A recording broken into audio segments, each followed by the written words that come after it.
10월 11일 월요일 뉴스공의 온라인 큐티를 시작하겠습니다. 오늘 큐티의 본문은 에스겔 32장 17절부터 32절까지의 말씀이고요. 제가 오늘 읽을 말씀은 31절, 32절 두 절의 말씀입니다. 바로가 그들을 보고 그 모든 무리로 말미암아 위로를 받을 것이며 칼에 죽임당한 바로와 그 온 군대가 그러하리로다. 주 여호와의 말씀이니라. 내가 바로로 하여금 생존하는 사람들의 세상에서 사람을 두렵게 하게 하였으나 이제는 그가 그 모든 무리와 더불어 할례를 받지 못한 자 곧 칼에 죽임을 당한 자와 함께 누이리로다. 주 여호와의 말씀이니라. 아멘. 오늘 여러분들과 함께 나눌 큐티의 제목은요, 심판의 숨은 의미 돌이키면 살리라 입니다. 심판의 숨은 의미 돌이키면 살리라 입니다. 샬롬, 월요일이 되었습니다. 누군가에게는 대체 공휴일이라 쉬기도 하지만 또 누군가에게는요, 오늘 무거운 출근길을 하는 사람들도 있을 것 같습니다. 상황과 여건은 다 다르지만 하나님께서 오늘 나에게 주신 하루라는 것을 꼭 기억했으면 좋겠습니다. 쉬는 날이라서 좋은 날이 아니고요, 다들 쉬는데 나는 쉬지 못하니 안 좋은 날도 아닙니다. 하나님께서 우리에게 허락하신 날이기 때문에 쉬거나 쉬지 않거나 다 좋은 날입니다. 그렇기에 오늘 하루 좋은 하루 보내시기를 간절히 축복합니다. 오늘 말씀 17절부터 32절까지는요, 남유다 주변 알람들을 향한 심판 예언의 마지막입니다. 당연히 애굽에 대한 심판도 마찬가지죠. 오늘 말씀을 천천히 읽어보신 분들 알겠지만 이 말씀은 완전한 멸망, 죽음, 패배의 말씀입니다. 마지막 말씀 제가 읽었던 말씀이죠. 32절입니다. 내가 바로로 하여금 생존하는 사람들의 세상에서 사람들을 두렵게 하였으나 이제는 그가 그 모든 무리와 더불어 할례를 받지 못한 자 곧 칼에 죽임을 당한 자와 함께 누이리로다. 주 여호와의 말씀이니라. 아멘. 천하를 호령했고요, 애굽으로 말미암아 세상 사람들을 두렵게 했지만 이제는 그냥 영원히 누워 있을 뿐입니다.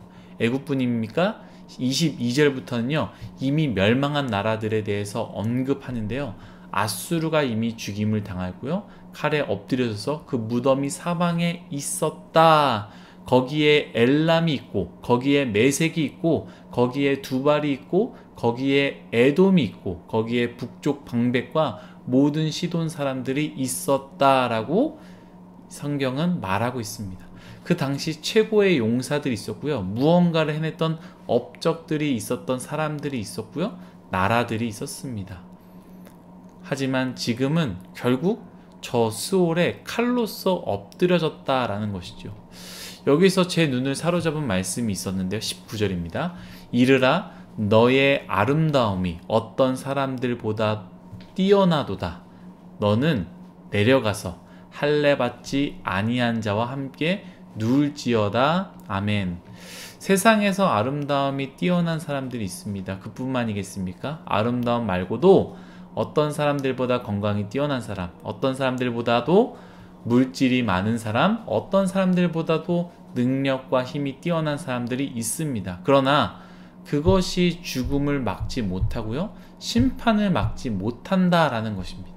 아름다움이 뛰어났기 때문에 나는 구원을 받는다 한다면 참 좋겠지만, 아름다움이 뛰어나도다, 다른 사람들보다 아름다움이 뛰어나도다, 그러나 너 역시도 할례 받지 못한 사람들과 함께 누울 수밖에 없다라는 것이지요. 여러분, 하나님이 부르시는 그날에 여러분들은 무엇을 가져갈 수 있겠습니까? 하나님께서 부르시는 그날에 우리의 무엇이 나를 보호하고 나를 선한 길로 인도할 수 있겠습니까? 세상에서 아무리 소중한 그 어떤 소유의 물건도 주님이 부르시는 그날에는 아무 소용이 없다라는 것을 기억해야 합니다. 아름다움이 있으면 좋습니다. 꾸미십시오. 그러나 주님 앞에 아름다운 자가 되려고 더욱 노력하시기를 간절히 바라겠습니다. 오늘 큐티의 제목을 심판의 숨은 의미라고 잡았습니다. 심판, 너 그렇게 살면 정녕 죽으리라 라는 말씀입니다.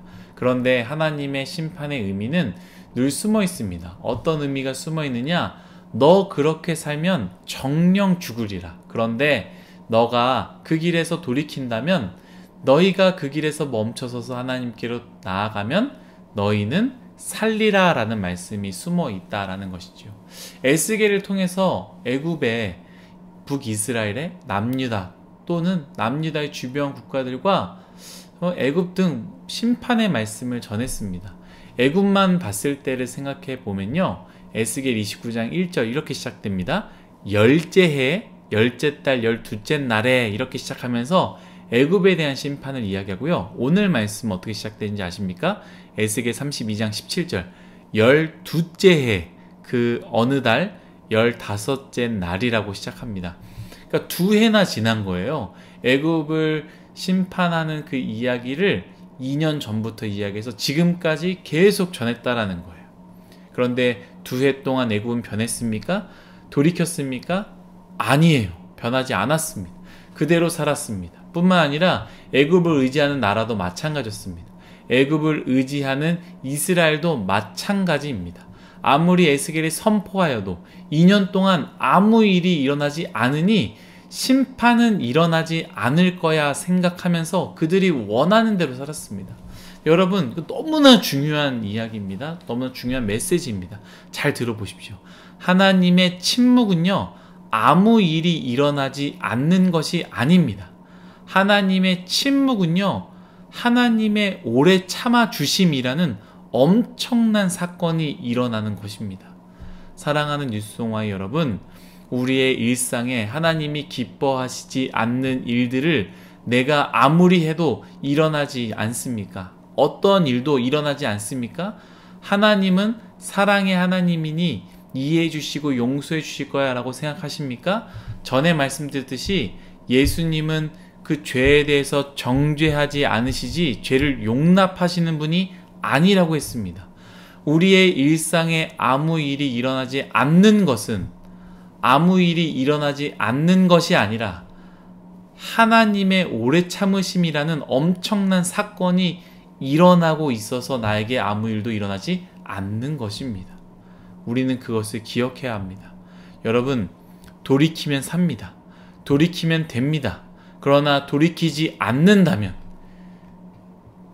그때는 우리가 아무리 좋은 것, 비싼 것, 귀한 것을 가지고 있어도 그것으로는 미루지 못한다는, 다시 시간을 돌릴 수 있는 것이 아니라 아무 소용이 없다라는 것을, 아무 소용없는 심판만을 만나게 된다라는 것을 우리는 꼭 기억해야 하며 우리의 삶을 돌이키는 회복의 삶을 사는 우리 모두가 되기를 간절히 바라겠습니다. 기도하겠습니다.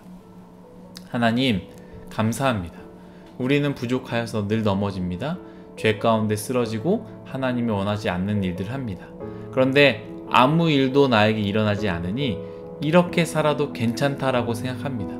하지만 아무 일이 일어나지 않는 것은 하나님이 침묵, 하나님의 동의가 아니라 하나님께서 오래 참으심이라는 엄청난 사건이 우리에게 일어났기에 우리의 삶 가운데 아무 일도 일어나지 않는 것임을 고백합니다.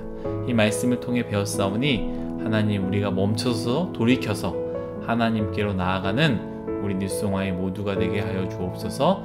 감사하며 예수님의 이름으로 기도드렸습니다. 아멘.